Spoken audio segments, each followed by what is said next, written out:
Di Indonesia itu kita masih perlu edukasi yang benar-benar masif mengenai kekerasan seksual, khususnya KBGO ini ya kalau di case ini gitu kan. Karena kekerasan berbasis gender online adalah kekerasan seksual yang paling mudah dilakukan.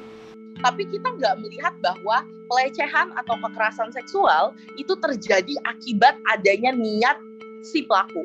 Jadi saya nggak sepakat bahwa kekerasan seksual terjadi karena pakaian, kekerasan seksual terjadi karena perempuan yang suka pulang malam, merokok, minum alkohol, tato, dan lain sebagainya. Itu nggak ada di perspektif saya.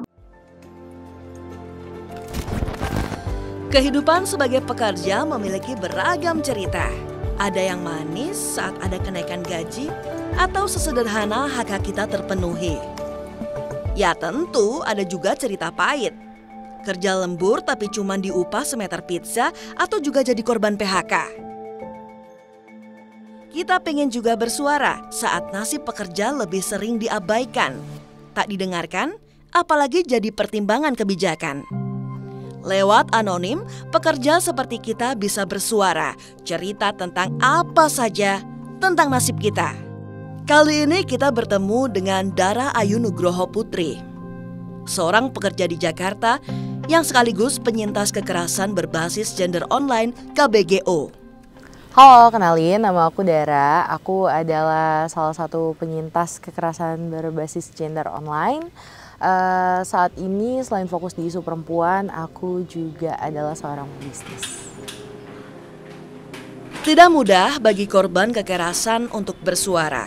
Dara Ayu adalah salah satu penyintas KBGO yang kasusnya terus meningkat. Data Komnas Perempuan mencatat tren kenaikan KBGO dalam 5 tahun terakhir. Pada 2022, Komnas Perempuan setidaknya mencatat 1.697 aduan KBGO, naik dari 97 kasus pada tahun 2018. Menurut organisasi yang memperjuangkan hak-hak digital SafeNet, KBGO adalah tindak kekerasan yang memiliki niatan atau maksud melecehkan korban berdasarkan gender atau seksual yang difasilitasi teknologi. Aku jadi korban kekerasan berbasis gender online atau KBGO itu mungkin sekitar 2012 atau 2013 waktu aku masih SMP. Aku sekolah di salah satu pesantren di Jakarta dan waktu itu memang aku lagi sakit radang payudara. Jadi setiap harinya karena mamah nggak ada, bundaku tuh nggak stay di Jakarta, aku kirim foto lewat BBM. Dan waktu ada teman aku yang jenguk ke rumah dan pinjam handphone yang katanya untuk telepon mamahnya, dia menyalahgunakan kepercayaan aku dan mengirim foto-foto pribadi aku dari handphoneku ke handphonenya dia seperti itu, dan akhirnya disebarlah ke satu sekolah. Pengalaman Dara menginspirasinya membentuk gerakan Gender Talk yang fokus mengedukasi isu perempuan, termasuk kekerasan, kesetaraan gender, permasalahan anak, dan kesehatan mental. Semakin mudah kita menggunakan gadget, semakin berkembangnya zaman akan timbul juga kok kekerasan-kekerasan seksual dalam bentuk baru lainnya. Jadi semakin mudah kita menggunakan gadget, semakin rentan juga keamanan dan keselamatan data pribadi. Dan melakukan kekerasan seksual di ranah media sosial itu kan nggak terlalu butuh banyak effort, seperti memperkosa dan lainnya. Jadi itu adalah hal yang paling mudah dilakukan, sehingga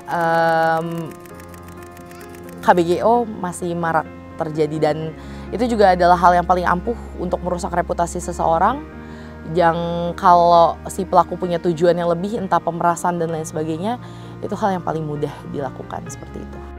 Penyintas KBGO butuh dukungan, namun suara korban kerap diabaikan, apalagi pelaku kerap kali adalah orang terdekatnya. Catatan Komnas Perempuan, pelaku KBGO diantaranya adalah mantan pacar, hingga teman. Pada saat aku menyadari bahwa aku adalah korban, yang pertama pasti aku bicara sama orang tua, yang kebetulan keluarga aku khususnya bunda, karena aku tinggal bersama bunda, itu sangat support dan sama sekali nggak menyalahkan aku pada saat itu. Dan memang di tahun 2013-2012 itu belum populer istilah kekerasan berbasis gender online. Jadi masih aku belum tahu dan regulasinya apa juga nggak tahu.